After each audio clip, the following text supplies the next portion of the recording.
Alright, we're gonna be making some corn in a cup. And first you gotta peel your corn. You gotta shuck the corn. Like, not completely, just like that, and put it in. Alright. And then you let it boil for about 20 minutes. Alright, you gotta add some salt actually. So a little bit, you know. Alright.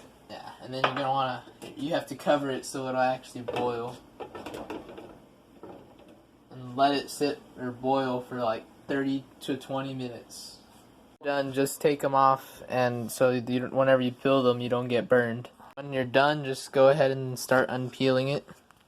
Now you can just start cutting it.